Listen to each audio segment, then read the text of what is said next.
राज्यात लोकसभा निवडणुका अवघ्या काही दिवसांवर येऊन ठेपल्या आहेत. त्यामुळे सर्वच पक्ष लोकसभा निवडणुकीच्या तयारीला लागलेले दिसत आहेत. मात्र राज्यातील दोन महत्वाच्या पक्षातील बंड आणि त्यानंतर घडलेल्या नाट्यमय घडामोडी यंदाची लोकसभा निवडणूक महत्वपूर्ण ठरणार आहे. भाजप आणि एकनाथ शिंदेमुळे उद्धव ठाकरे यांना मुख्यमंत्रीपदासह पक्ष आणि चिन्ह देखील गमावं लागलं. त्यामुळे आता उद्धव ठाकरेंना पुन्हा एकदा राजकारणात स्थिर थावर व्हायचं असेल तर येणाऱ्या लोकसभा आणि विधानसभा निवडणुकीत जास्तीत जास्त जागा जिंकाव्या लागणार आहेत.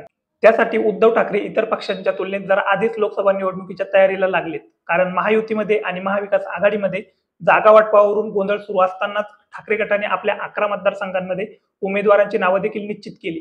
ते 11 उमेदवार नेमके कोण आहेत, मतदारसंघात त्यांच्या विरोधात कोणता पक्ष आपला उमेदवार देऊ शकतो आणि नेमकं ठाकरेंनी जाहीर केलेल्या मतदारसंघांमध्ये काय चित्र आहे ते या व्हिडिओतून सविस्तर जाणून घेऊया. नमस्कार, मी ज्ञानेश आणि तुम्ही पाहताय डीसी मराठी.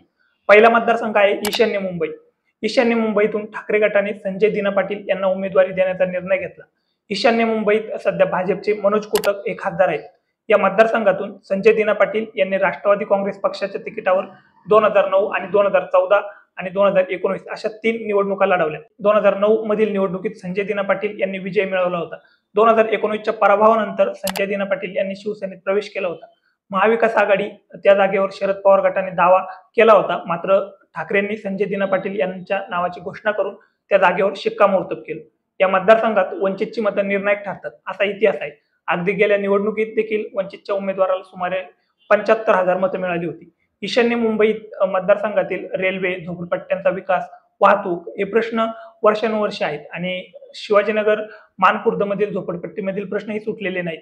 धारावी पुनर्विकास प्रकल्पातील बाधितांना मुलुंडमध्ये पर्यायी घर देण्याचा मुद्दा देखील तापलाय. हा मुद्दा भाजपला त्रासदायक ठरू शकतो आणि याचाच फायदा ठाकरेंना येथे मिळू शकतो. दुसरा मतदारसंघ आहे बुलढाणा. या मतदारसंघातून ठाकरे गट नरेंद्र खेडेकर यांना संधी देणार आहे. नरेंद्र खेडेकर याआधी जिल्हा परिषद अध्यक्ष, शिवसेना जिल्हा प्रमुख राहिले. सध्या ते बुलढाण्याचे जिल्हा संपर्क प्रमुख म्हणून काम पाहत आहेत. बुलढाण्यात शिंदे गटाचे प्रतापराव जाधव हे सध्या खासदार आहेत. प्रतापराव जाधव 2009, 2014 आणि 2019 असे 3 वेळा बुलढाण्याचे खासदार राहिले. तर प्रतापराव जाधवांआधी आनंद अडसूळ खासदार राहिले आहेत. त्यामुळे इथे सलग 5 टर्म शिवसेनेची सत्ता राहिल्याने हा मतदारसंघ महाविकास आघाडीत ठाकरेंना मिळालाय. दुसरीकडे इथून प्रतापराव जाधव पुन्हा तिकीट मिळवण्याचे चान्सेस कमी आहेत. भाजपकडून आणखी देखील उमेदवार शोधला जातोय. आमदार संजय कुटे, आकाश फुंडकर, श्वेता महाले यांना भाजपकडून संधी मिळेल अशा चर्चा रंगत आहे. अशा परिस्थितीत ठाकरे यांच्या उमेदवाराचा टिकाव लागेल का? तिसरा मतदारसंघ आहे रायगड. रायगडमधून आनंद गीतेंना संधी दिली जाणार आहे. आनंद गीते 2014 मध्ये रायगडचे खासदार राहिले आहेत. याशिवाय ते या काळात केंद्रीय मंत्री देखील राहिले. 2019ला मात्र राष्ट्रवादीचे सुनील तटकरे यांनी आनंद गीतेंचा पराभव करत रायगडमधून निवडून आले होते. मात्र यावेळी तटकरे यांचा बालेकिल्ला असलेल्या मतदारसंघासाठी उद्धव ठाकरेंनी कंबर कसली. त्यामुळे ठाकरेंनी नुकताच 2 दिवसाचा रायगड जिल्ह्याचा दौरा देखील केला होता. कोकण हा शिवसेनेचा बालेकिल्ला समजला जातो. इथले बरेच आमदार आज ठाकरेंसोबत नसले तरी गद्दारी केलेल्या आमदारांविरोधात नरेटिव्ह सेट करून कोकणात पुन्हा गीतेंना विजय मिळवण्याचा ठाकरेंचा निर्धार असणार आहे. चौथा मतदारसंघ आहे तो म्हणजे छत्रपती संभाजीनगर. छत्रपती संभाजीनगरमध्ये ठाकरे गटाकडून लोकसभेच्या उमेदवारीसाठी अनेक जण उत्सुक होते. यामध्ये विधान परिषदेचे विरोधी पक्षनेते अंबादास दानवे हे देखील होते. पण ठाकरे गटाने खैरेंच्या नावावर शिक्कामोर्तब केलं. चंद्रकांत खैरे संभाजीनगरमधून 4 वेळा खासदार म्हणून निवडून आलेले. मात्र 2019ला एमआयएमच्या इम्तियाज जलील यांच्याकडून त्यांचा पराभव त्यांना पत्करावा लागला होता. त्यावेळी वंचितची एमआयएमला असणारी साथ देखील महत्वाची ठरली होती. मात्र आता वंचित सोबत असेल तर खैरे यांना निवडून आणणं ठाकरेंना शक्य होईल असा अंदाज व्यक्त केले जात आहे. महायुतीकडून संभाजीनगरमध्ये भाजपचे केंद्रीय अर्थ राज्यमंत्री डॉक्टर भागवत कराड आणि राज्याचे गृहनिर्माण मंत्री अतुल सावे आणि माजी महापौर विजया रहाटकर यांच्या नावाची चर्चा सुरू आहे. पाचवा मतदारसंघ आहे तो म्हणजे ठाणे. ठाण्यातून पुन्हा एकदा राजन विचारेंना संधी दिली जाणार आहे. ठाणे हा एकनाथ शिंदे यांचा बालेकिल्ला म्हणून ओळखला जातो असल्याने ठाकरेंसाठी हा मतदारसंघ महत्वाचा असणार आहे. 1998 पासून 2009 ची निवडणूक सोडता सलग इथे शिवसेनेचाच उमेदवार जिंकत आला आहे. ठाणे लोकसभा मतदारसंघाची 2009 ची निवडणूक राष्ट्रवादीने जिंकली होती. ठाकरेंकडे असणारे राजन विचारे 2014, 2019 असे सलग इथून निवडून आले आहेत.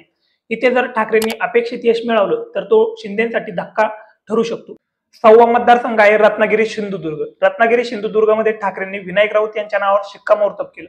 विनायक राऊत या मतदारसंघातून 2014 आणि 2019 असे 2दा निवडून आले. त्या मतदारसंघावरून देखील महायुतीमध्ये चढाओढ रंगलेली दिसते. इथून भाजपचे नारायण राणे इच्छुक असल्याचं बोललं जात आहे.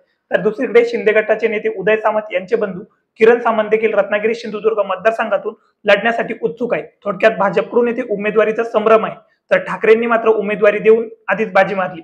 7वा मतदारसंघ आहे दक्षिण मुंबई. मुंबईतून उद्धव ठाकरेंनी पुन्हा एकदा अरविंद सावंत यांना संधी दिली. अरविंद सावंत 2014, 2019 असे दोनदा इथून निवडून आले आहेत. त्या मतदारसंघासाठी भाजपकडून राहुल नार्वेकरांच्या नावाची चर्चा सुरू आहे. तर दक्षिण मुंबई हा मुंबईतला सगळ्यात महत्त्वाचा मतदारसंघ आहे. मागच्या वेळी काँग्रेसच्या मिलिंद देवरा यांच्या प्रचारार्थ अंबानी उतरले होते, त्यामुळे येथे असणाऱ्या क्लबचा अंदाज आपल्याला येईल. या मतदारसंघात खासदार निवडून आणणं मुंबई महानगरपालिकेच्या तोंडावर ठाकरेंच्या अजेंड्यावर असणार आहे. 8वा मतदारसंघ आहे मुंबई उत्तर पश्चिम. मुंबई उत्तर पश्चिम मतदारसंघात ठाकरे गटाकडून अमोल कीर्तीकरांच्या नावावर शिक्कामोर्तब करण्यात आले. आता या मतदारसंघात शिंदे गटाचे गजानन कीर्तीकर 2014 आणि 2019 असे सलग 2 वेळा खासदार राहिले. मुख्य म्हणजे अमोल कीर्तीकर हे गजानन कीर्तीकर यांचे चिरंजीव आहेत. मात्र काही दिवसांपूर्वी गजानन कीर्तीकरांनी शिंदे गटात जाण्याचा निर्णय घेतला असून अमोल कीर्तीकरांनी मात्र ठाकरेंसोबत राहण्याचा निर्णय घेतलाय. त्यामुळे 2024च्या लोकसभा निवडणुकीत पिता पुत्र आमने सामने येताना दिसू शकतात.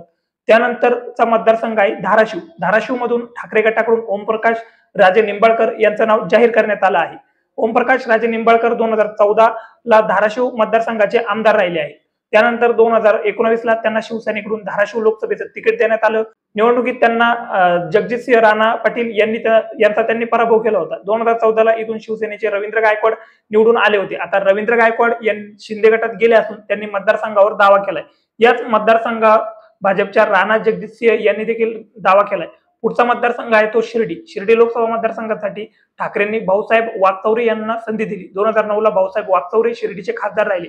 त्यानंतर पुढे 14 आणि 19 ला असे 2 वेळा इथून शिवसेनेचे सदाशिव लोखंडे निवडून आले. त्यामुळे या मतदारसंघाची स्थापना झाल्यापासून हा मतदारसंघ शिवसेनेच्या ताब्यात राहिलाय. मात्र शिवसेनेतील बंडानंतर सदाशिव लोखंडे शिंदे गटात गेले, त्यामुळे शिर्डीत शिंदे गटांविरुद्ध ठाकरे गट असा सामना होऊ शकतो. आता शेवटचा मतदारसंघ आहे तो म्हणजे परभणीतून उद्धव ठाकरेंनी संजय जाधव यांना पुन्हा संधी दिली आहे. संजय जाधव हे 2014 आणि 2019 असे 2 वेळा परभणीतून निवडून आले आहेत.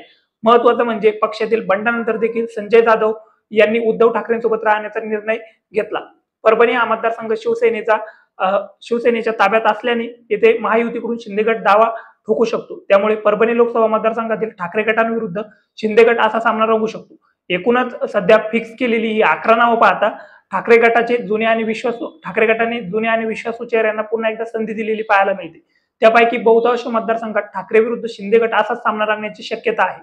त्यामुळे आता या 11 मतदारसंघातील जनता नेमका कुणाच्या बाजूने कौल देणार हे येत्या काळात स्पष्ट होईल. पण तुम्हाला काय वाटतं, हे 11 उमेदवार उद्धव ठाकरे यांचा विश्वास सार्थ ठरवतील का? तुमची मतं आम्हाला कमेंट बॉक्समध्ये नक्की सांगा आणि अशाच माहितीपर व्हिडिओसाठी DC मराठी या YouTube चॅनलला सबस्क्राईब करायला विसरू नका.